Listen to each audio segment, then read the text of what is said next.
Welcome everyone to the Female Bodybuilding channel. Today, finally, she's coming on our show. Alina Popa, how are you? Hi, AJ. I'm doing great. Thank you. And thank you for having me. Really exciting. Excellent. I'm doing excellent. We were just talking about the same thing on top of each other. Yes, with the exciting news, the announcement of Alina Popa Classic Pro in Romania, September 1st. And quite unusual. We only have one pro division, and that's women's bodybuilding. Are you shocked? Oh, it's really good, but we got to go a little bit back for people. How did we saw you with the bodybuilding, with the women's bodybuilding. People remember you from stage, but what I gotta say, since 2018, how much you're involved with bodybuilding. I remember meeting you back in Romania in 18. I saw the beginning to now, Alina. Like Wings of Strength, yourself. You guys are bodybuilding now. You are the Olympia, all the amateurs Olympia. Talk to us a little bit about the growth from how does it feel for you going from stage to now being like this world-class promoter? Well, for me, it's obviously it's really just amazing because the moment I decided to retire from competitive bodybuilding, I could immediately step into the other side of the stage, right? So, instead of being on stage, I had the opportunity with Wings of Strength and Jake Woods to start promoting shows in Romania. The circumstances were quite interesting at the time. This was 2018. The year that IFBB Pro League was splitting from what is now known as IFBB Elite Pro in Europe. So the federation was expanding, in all the countries, right? So that was the best opportunity for us to start putting up shows in Romania. And it has been an amazing journey. At that time, we were primarily focused on women's bodybuilding. I mean, we still are. Wings of Strength is women's bodybuilding, and the rest of the divisions, as you know, we put up a lot of shows with multiple classes, some of them with all the classes in FBB Pro League. But that was the best opportunity, for me to continue to be in the industry more than just a trainer or a personal trainer or an online coach, which is what I was doing at the time when I was competing as well. So it's been a beautiful journey. I mean, I had to learn everything from ground zero as a promoter, and it is a beautiful and fascinating job. And it's also extremely satisfying, because I get to put up these beautiful stages, and I get to have all these amazing athletes, and I know how hard it is for them to work and get there. And I can still be in the industry and do all of this without having to diet and do 2 hours of cardio a day. Well, I still DM you once every 6 months and send you a picture when you are on stage and asking, is there nothing like when they announced the Master Olympia? I was like, isn't it time to come back? But you're completely done with that side, or? I am done. And, it's been a long journey for me, AJ. I competed for 18 years, Yes, and I think there have only been like 2 years that I didn't do a single show. So it's almost been like relentless competition since I started, So I think that, after 18 years, when I turned 40, I said, okay, this is the time. I'm going to stop competing. And then everything just flew, like naturally. And then I had the opportunity to start working as a promoter. So, I mean, everything is like the way everything flew is so beautiful. And I'm really grateful to still be in the industry, to still be able to promote the women's bodybuilding division. Because if you remember, in 2018, when I retired, I got the Rising Phoenix World Champion title. And at that point, there was no more Olympia. As a matter of fact, I was just thinking today that this year is going to be 10 years since the last time I stayed on stage at the Olympia. Wow. Right? 2014. The Iris 14 was the last year they had Olympia before it was taken away, and then Jake got it back, and then we had it again, But yeah, it's gonna be 10 years since my last Olympia, so it's quite interesting. It's beautiful. Who is your? Do you have some favorite physiques like, outside of Andrea Shaw and Angie O? And is there anyone you're looking at that's coming up that you like?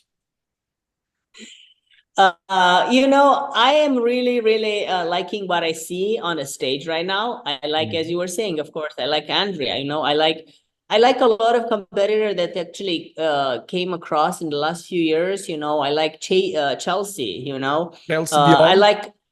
Yeah, Chelsea Dion, great physiques. And, you know, I think that also, you know, the older generations, the competitors that have been there for such a long time, like the longevity of Hala Trevino, you know, like we must not forget that it's remarkable, right? She's The coming back longevity this of year, Irene yes. Anderson.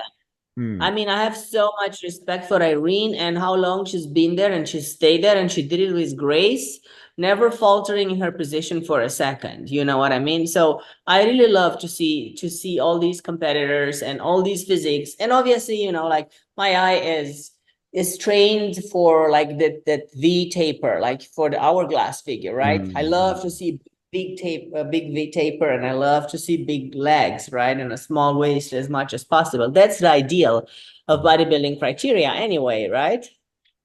We have an exciting season coming up. There's so many great girls, and like Lavinia Barros that won the Romania Pro now Yeah. she's a big star now. Ashley Jones, if you know her, she's going to make a transition into women's bodybuilding at New York Pro. Oh, And that's obviously, we're amazing. hoping for Kovaleva to do the Natalia Kovaleva, of course. and Korableva also in the New York Pro. We are hoping for. So that's going to be. Oh, actually, Korableva, Anastasia Korableva, Yes. she I reached out to her, and she actually told me she's gonna compete at my show in Alina Popa Classic in Oh, Romania, really? September 1st. Yeah. Let I mean, let. she has Mm, such an amazing and unique physique that is nothing you can compare her with, I right? know. I So I know. do believe that the moment she comes absolutely shredded on all parts of her body, she's Mm. so different that she can win a show and qualify for the Olympia. And I would really love to see that kind of physique compared with what we have right now, because it's going to be so interesting to see how are the judges going to place that when she comes in top-notch condition. Yes. So, you know, she lives in Romania, as a matter of fact. She's now a Romanian, correct? I think so. No, Yes. I don't know. I know that she competed quite a few times. Maybe I'm mistaken. But anyway, I think she said she's going to compete at the show on September 1st, Alina Popa Classic. I'm excited to see her there. Let's talk about the show. One thing I gotta say: the venue for people who are watching this episode, it's truly, you feel like you are in this big Olympia type of Arnold Classic type of feeling. It's like, it's amazing, it's huge, it's special. I was there at the Master Olympia, but talk to us about the Alina Popa Classic. Yes, so as you just mentioned, we're going to have it at the same venue where we have the Masters Olympia last year. It's a very big venue, and we have plenty of space, right? And it will take place at the same time with Olympia Amateur Eastern Europe. So the good thing in that is we not only do we have women's bodybuilding pro, but we also have the pro qualifier component, which Yes. is the same weekend. So we have 3 pro cards for women's bodybuilding, right? 3 pro Of course, cards. there are 3, but there's got to be enough, right? Because if you only have 5 competitors, you cannot give them 3 pro cards. No. There needs to be a certain number, right? The rules are on NPC Worldwide webpage and everything. So whoever is interested can check out those rules. But we have 3 pro cards. So new competitors can come and turn pro, right? And they can compete the next day at Alina Popa Classic as a pro bodybuilder. And they will compete the amateurs, so make it clear, at the same prestigious stage as the pros if they compete that weekend. Is that correct? Correct. We have one venue on Saturday. We're going to start with the Olympia Amateur Eastern Europe, and we will have the amateur women's division, then women's bodybuilding division. And then Sunday, we will continue with the second part of Olympia Amateur Eastern Europe, and also introduce in the beginning of all of this Alina Popa Classic, right, on Sunday. So the event will be combined, right? The events will be combined. So I would recommend. There's a lot of stars. What can I say? Uh, we have had girls like, I can remember, like Samantha Jerring, who turned pro as an amateur and went to the Olympia in the same weekend. Meaning, this is an excellent opportunity. Of course, it's going to be hard winning the Alina Popa Classic, but you have opportunity to turn pro and actually go straight to the Olympia in the same weekend if you got what it takes. So you have the opportunity to turn pro, go to Alina Popa Classic, and then 1 month later you can go to the Olympia. So how is this show? Is this the invitational, or is what type of show is this, the Alina Popa Classic? It is an open pro show. Pro show. So every IFBB Pro League athlete in good standing can sign up and compete with the show, right? And it is the qualifier, as I was saying, for 2024 Olympia, Miss Olympia. And it all stemmed from, Jake Wood's desire to support more women's bodybuilding, right? He said, let's introduce a new show, right? As a matter of fact, he's also sponsoring one of Tamer's show, muscle contest shows, right? So we have a women's bodybuilding division in California there as well. When is sponsored? Thanks. That is 2 weeks before the Olympia. So this has not been announced yet, correct? No, it has been announced. I mean, it's public. It is on the FBBC Pro League list. Yes, of course. Yes. So this year we started with only like 8 or 7 pro qualifiers for Olympia, and now we're up to at least 11 or 12, I think. Yes. So this is a great encouragement for all women's bodybuilding out there to step up and compete, right? I mean, we put up these shows to show these girls that they have support, that we want to encourage them, that, we care about their image, we care about the physique that they present, we care about their hard work, and we want them to bring it on all of these pro shows and all the way up to the Olympia. Because, I mean, a women's bodybuilding physique, I think all physiques are spectacular, but when you take the muscularity to that level, I personally think that it's even more outstanding. It's not easy anymore qualifying to the Olympia, Alina.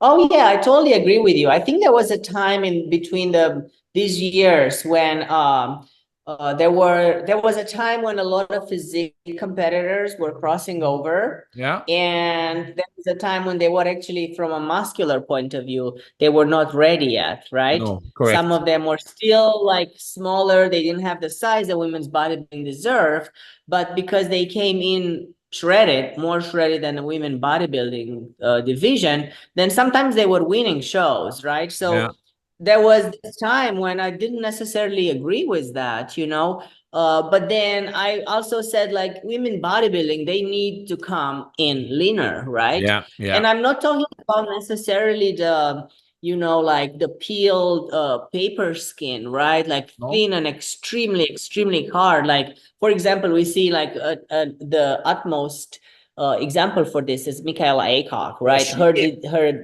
definition is insane, right? So we're not asking that athletes come like that, but we are still asking that the women's bodybuilding. I mean, we, as in, I'm the fans, right? I'm not talking about women's strength because we are not judges anyway. I think it would be great if they do not come too soft, because there is a difference between coming in shape and not being shredded. And a difference between coming too soft and not being dieted enough. And whenever you have a big female bodybuilder which didn't put all the necessary effort and she's not dieted enough, and then you're going to have somebody who doesn't have necessarily the size, but she put in the work and she's shredded, that girl is going to win, right? Yes. There is more work, there is more effort, there is more definition. And if you didn't do your part to get as shredded, right, as you could, not like others. I'm not comparing you with somebody else. I'm just saying, put in all the effort and don't come in, soft, right? So this is what happened for a long time in between there. We had a lot of women's physique type of bodies winning, right? So then I agree with you that it was not as I mean, it looked like it was down for a second, but I think that women's, like literally women picked up. We started having more and more muscular competitors, bigger size and all of that. It's the perfect conditioning type of, like Alicione, the girl who plays top 3 at women's bodybuilding. Yeah. That's Andrea Shaw, of course. He has the perfect balance with the conditioning, isn't it? Yes, Alcyon actually won Romania Muscle Fest, which is one of the shows I organize in Romania. Yes. Correct. She came from women's physique. She did amazing. She came from Wings of Strength. That's where she got her qualification. Yeah, from the Rising Phoenix. And top 3 at the Olympia last year. Quick thing, the Wings of Strength, the Olympia TV, I think that's where your studio is from.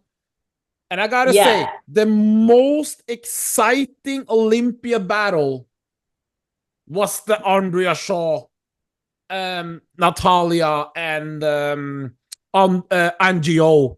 The views, the views were the best, Alina. Did you know that those views were the best of all the Olympia battles? Well, all the Olympia battles ever? All the men's, more than Derek Lunsford and Samson, more than Jeremy Buendia, and I think it was Aaron I can't remember who. They had the best views.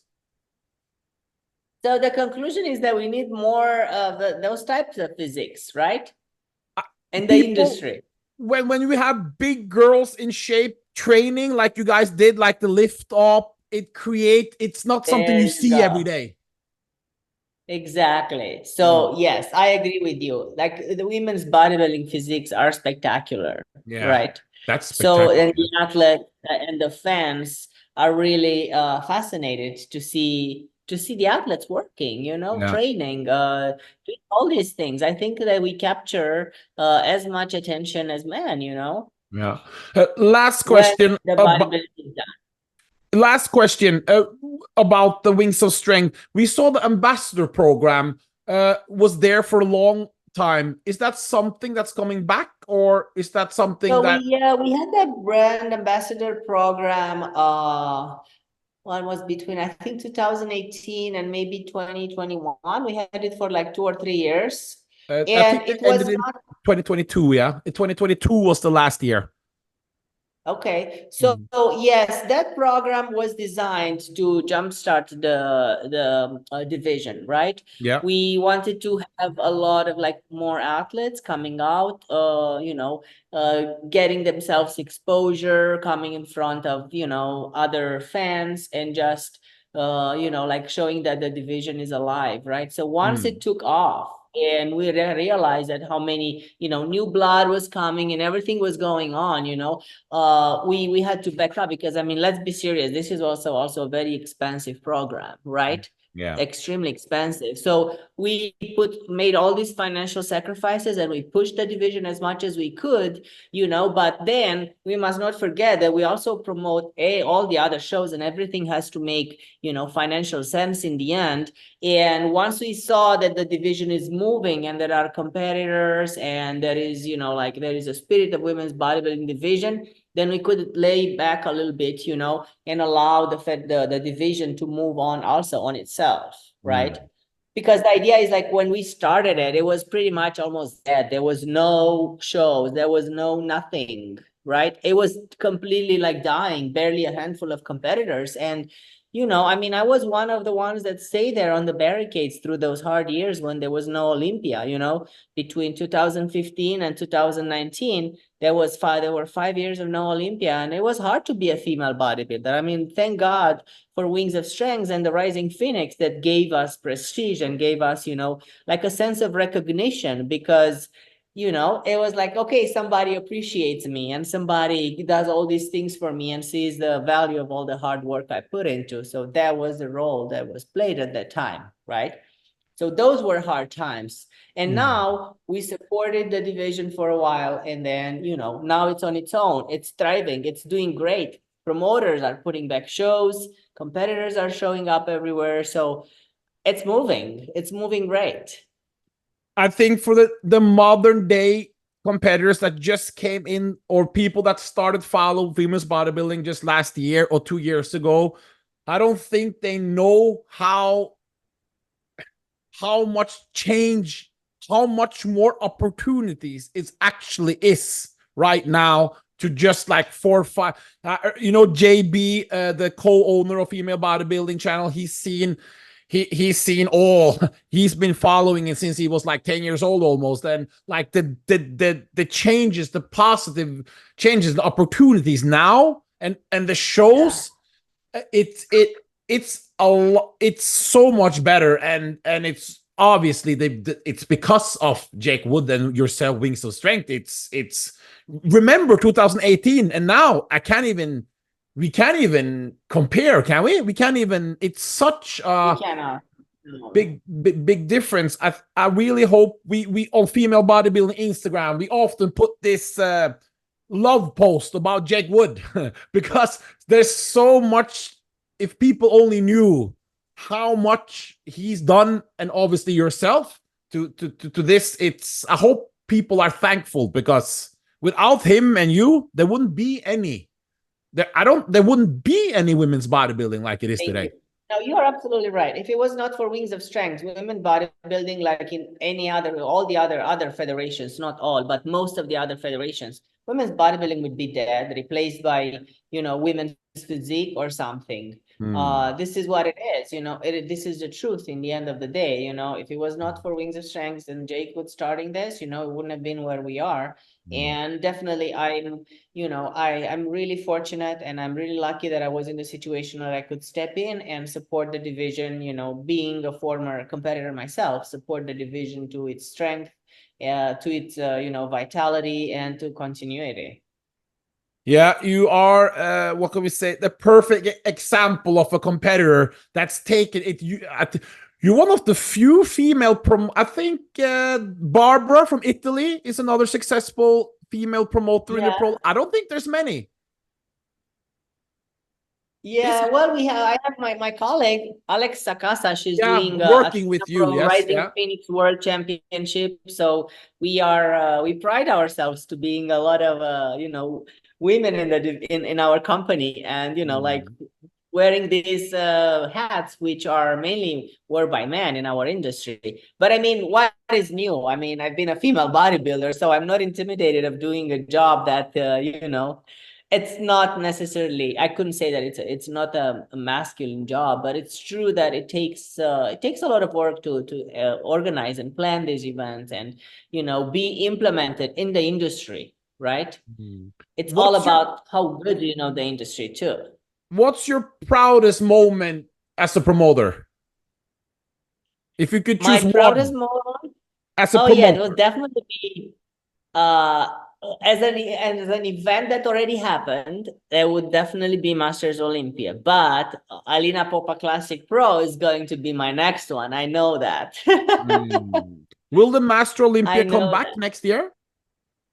We're definitely hoping to put it back in the same place. We do not have any official announcements right now, because right now we are still working on the qualificational rules for it, right? Okay. So there is nothing official. But last year when we had the Masters Olympia for the first time, there was the rule of thumb that we're going to have it every 2 years, right? So I'm starting to work on it, and like make those qualification rules, and like talk to the federation and do all of the stuff that we need to do, and start planning for it. If it's all next year, it's gonna be crazy. It will, yes, absolutely. I agree with you. I am like gearing up towards this year. For me, it only starts in August, but of course I already started working and planning on all the stuff. So I'm excited to go through 2024. I'm excited to see, who's gonna be the new Rising Phoenix World Champion. Andrea Shaw. Who's gonna get the who's gonna get the Olympia, who's gonna Andrea get Shaw. My first Alina Popa Classic Pro champion. I'm excited to meet her. That's where can people sign up? Where can the athletes it's in the wing? How do you sign up to compete there?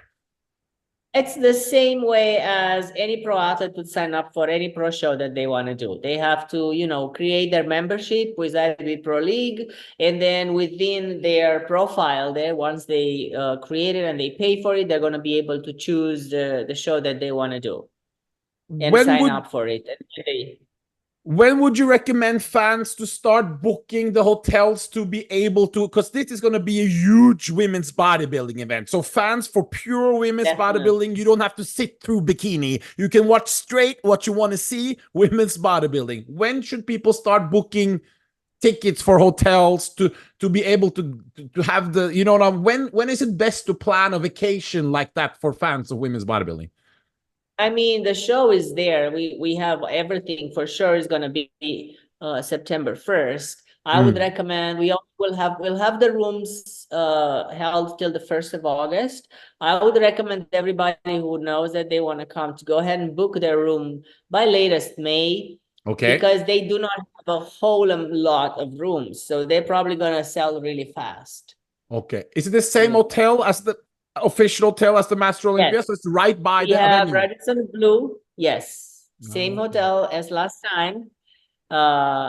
And Radisson Blue in Cluj, it's right across from the venue. So that's what we're looking for. Thank you very much, Alina, for your time. I'm sure this is going to be a huge success. I hope the girls have already started. Did you see how many shares and how much excitement it was yesterday? I know. I had like 150, close to 150,000 views on the promo. 150,000 views on Instagram. That's a lot. And a lot of engagement. So I really want to you know, like talk to directly address myself right now to all IFBB Pro League, you know, women's bodybuilding professional athletes. And I just really want to invite them from my heart. You know, this is a show that really has a lot of meaning. Not necessarily, I mean, to me personally, of course, but it is always, how can I say, it's when the energy and the passion and the meaning of a person who puts it together, or the person behind it, like what is the purpose of a show, right? And the purpose is not, I'm just going to put women's bodybuilding there too. This show is very close to my heart because it's an epitome of so many years of competing. To me, it's a symbol of this little girl coming up from somewhere in eastern part of Romania. Literally, there were zero chances. When I started doing bodybuilding, I couldn't have seen myself going all the way here. So all these 18 years of this career, like starting from that little girl training somewhere, you know, in a very rudimentary and dirty and dusty, rusty gym somewhere in eastern part of Romania, going to, you know, like moving to Switzerland, turning pro, starting to compete in the States, starting to be at the Olympia level and putting up all the shows. I mean, like the trajectory it was amazing for me. I'm very grateful for what the sport did for me, right? Being a female bodybuilder improved my life and changed my life and elevated my life in ways that I couldn't have done it if I stayed in Romania or if I haven't been a bodybuilder. So I'm very grateful to this show. I'm very grateful for having this show, and I'm very grateful to the federation and the bodybuilding itself as a division for where it took me. And it's a pleasure to be able to, you know, express my gratitude by putting up this show and holding the image of, you know, like a successful woman bodybuilder who did not give up on her dreams, on her ideas, on what she wanted to do in the world, even if there was sometimes no support. And that's what it represents, and that's what it stands for. And we're going to end it there. And that's exactly how I see you, Alina. That's why me and myself and JB have high respect for you. And because exactly what you just said is what we see.